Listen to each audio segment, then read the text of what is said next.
This is Roger Federer, 20-time Grand Slam champion, Olympic gold medalist, and arguably the greatest tennis player of all time, and he's definitely the richest, earning over $100 million just from prize money and over $1 billion in sponsorships. The guy's balling. He's also spent 310 weeks as the world #1, which for context is double the amount of weeks that I've been trying to play pro tennis. Absolutely mental. And now this got me thinking, how is it possible to make the game look so effortless and easy when other players make it look really difficult? With that thought, I decided to research and scour the internet to find his secret. Was it his training, his supplements, or just pure talent? He eats ice cream. Damn, eating ice cream tonight. Well, over the next 24 hours, I'm going to be training like Roger and finding out. So Federer keeps it pretty simple with breakfast, usually mixing eggs with some sort of oats.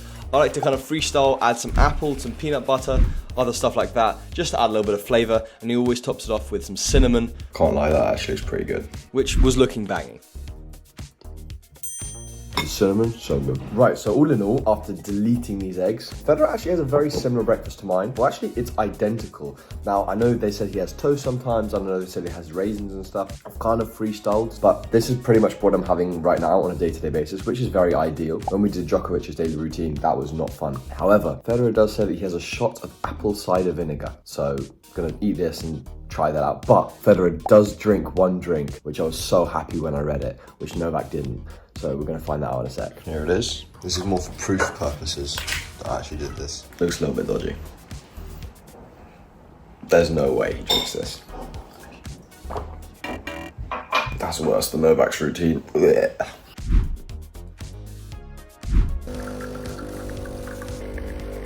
Now, luckily for me, the one thing Federer did have each day was an espresso in the morning. Very Swiss of him. During Novak's day where I didn't have any caffeine, I was really struggling. You know I love a coffee, so we'll have a little coffee time. Usually I go long black, but let's see.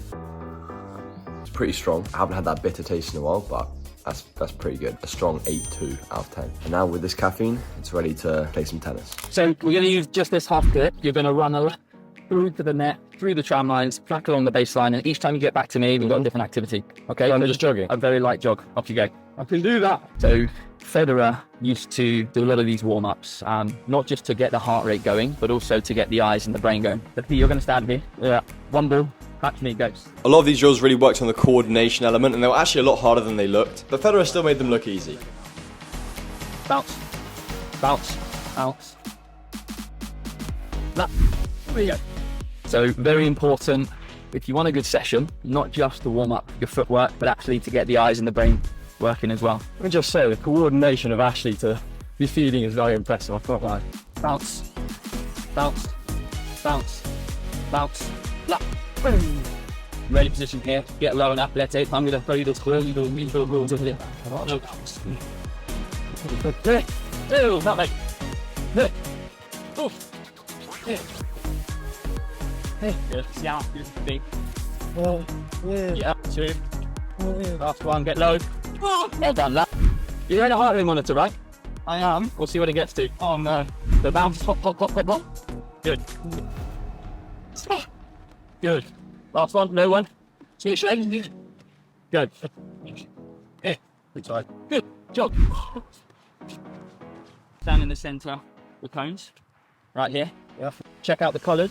Now the lap really did give it a little bit of extra cardio element. Now I actually watched this live stream from Federer, seeing him how he was doing it, and he made it look so easy.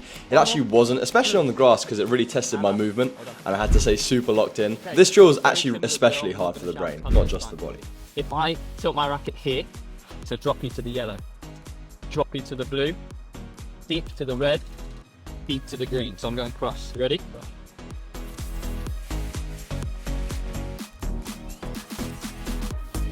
Recover, recover. Yeah. Last one. Ah. Good. Last lap. Then off we go. But they're just warming up Felix's anticipation, ready for him to start reading the oncoming ball when we start the balls. Good. Try and get some more height. Up. That's it. Up. That's it. Height. Good. Good. Good. Good. Good. Height. Lucky. There you go. So one thing we're going to practice, we're just going to hit some in the boxes. Yeah. But I want you to imagine a duck on the water. Right, bear with me here. If you watch Fed play and you just watch his footwork, he's one of the best movers of all time. And his feet just move so graciously around the court, but his upper body looks like he's not really accelerating out there. He gets so much zip on the ball because his footwork's so good. So in the boxes, you're just going to really focus on footwork and just keeping your upper body moving nice and slow and super relaxed, breathing out. Okay. So of course, with Roger having a one-handed backhand, it was going to be tough to replicate. So I had to go for the two-hander, but grass was obviously a pretty similar surface to what Federer is pretty much known for. And I'd argue, well, I wouldn't argue actually, he is the GOAT of grass. So I wanted to do him proud with this session and really give my 100% and also master some of the shots that he was good at. I can see you really want to get stuff out of this because you're not even committing to the one-in. You save that for later in the session. This first draw on the forehand side was basically working on keeping my head still as possible. Federer really kind of keeps his upper body super relaxed. So you can see me here trying to do that as best as I could actually. We then worked on kind of changing down the line, progressing forwards, and you can see that kind of shuffle step, which is kind of what I was working on. Closing the net was the name of the game for Fed. Went too big, that was not Roger-esque. And of course, what was also very Roger-esque was that little slice angle cross.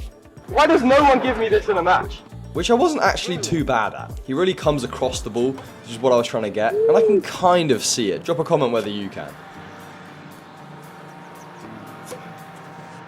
Now the audio was a little bit messed up, so I apologise for any headphone users, but we're trying to make the most of it, and this slice draw down the line was my favourite, really just locking in on that kind of side spin slice.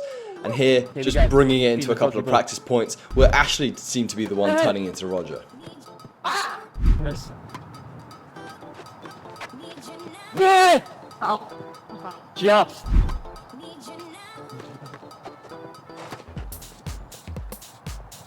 That time of the session, try hard mode. Headband Rog was prime Rog. Yeah, headband, long flowing hair. Can't replicate that, unfortunately. If Federer's children are watching this video, I'd like to challenge your dad to a match. So here we're trying to recreate Federer's serve as best as possible.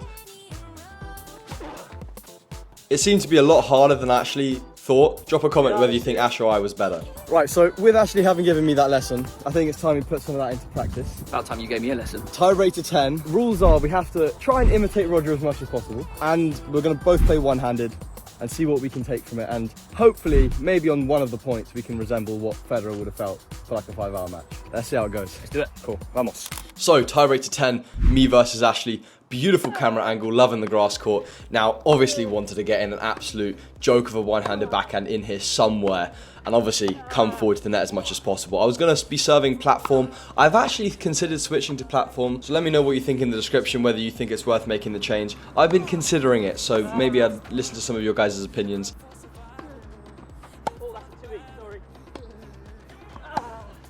But you can see here, trying to get that one-hander in, completely missed timing. Ashley kind of copping out with the two-hander, but I really wanted to get a sick point in at some point. My aim is to get just one single-handed backhand winner. That would be just mwah. We'll do it. Mwah. But here, the switch at 4-2, I don't know, something just clicked a little bit, and I began to turn into Rog.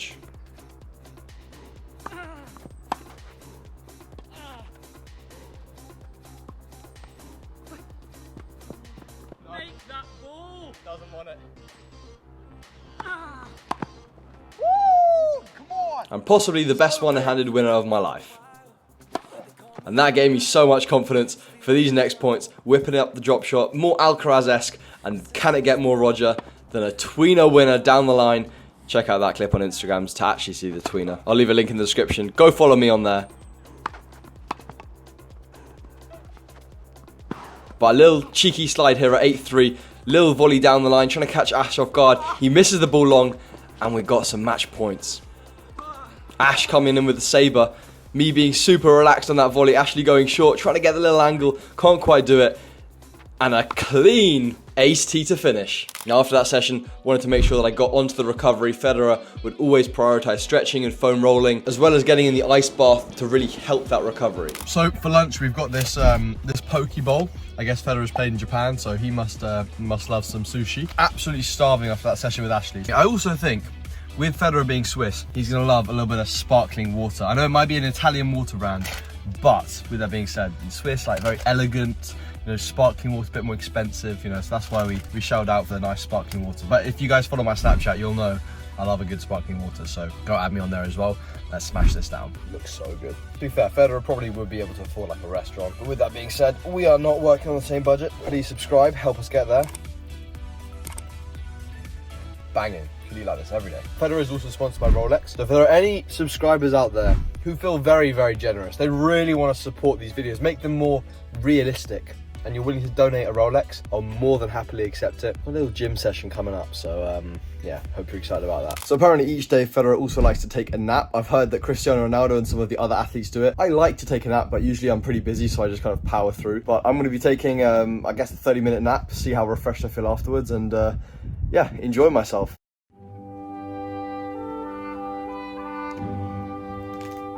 I think I'm more tired than when I went to sleep. Definitely need a coffee. A lot of Federer's workouts are more plyometric based and didn't look like a bodybuilder's routine, which makes sense because he was a tennis player. But a lot of the exercises were pretty general and I think can apply to all levels of tennis. So you could definitely incorporate these exercises into your gym routines.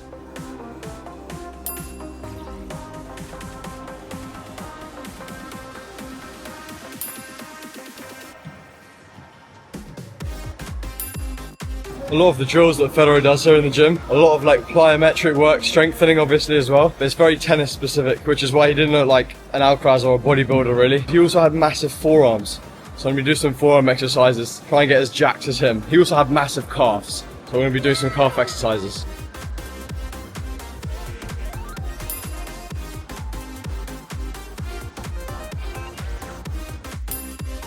These exercises are so boring and they hurt so much. But if they're gonna make me look like Fed, let's do it.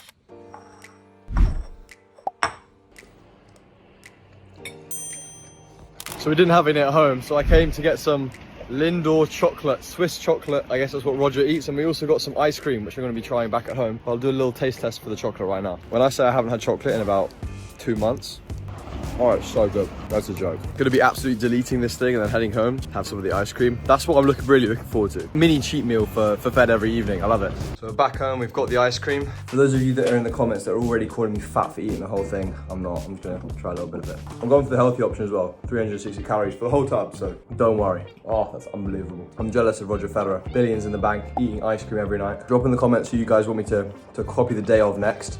You guys seem to like these videos. Maybe I'll mix them in. So that's it for Federer's daily routine. I think it's almost impossible to replicate this man's tennis. And I wonder if anyone will ever play as effortlessly and make it look so easy as Federer. In my opinion, the grass court GOAT. I'm happy to win a match. He's won countless Grand Slams on the surface, so pretty much uncomparable. And what I learned was having a little bit of relaxation with what you eat, coffee, ice cream, sometimes goes a long way. I feel like today is overall really mentally allowed me to just relax a little bit and actually focus on my training with a lot more harder work because I'm not restricting myself. So that's a lesson that I learned over this video. Hopefully you guys enjoyed. If you did, make sure to subscribe and turn the bell notification on to be notified when the videos come out. It really helps push the videos to the algorithm as well, so I'd appreciate you guys that do that. And with that being said, I'll see you guys in next week's video.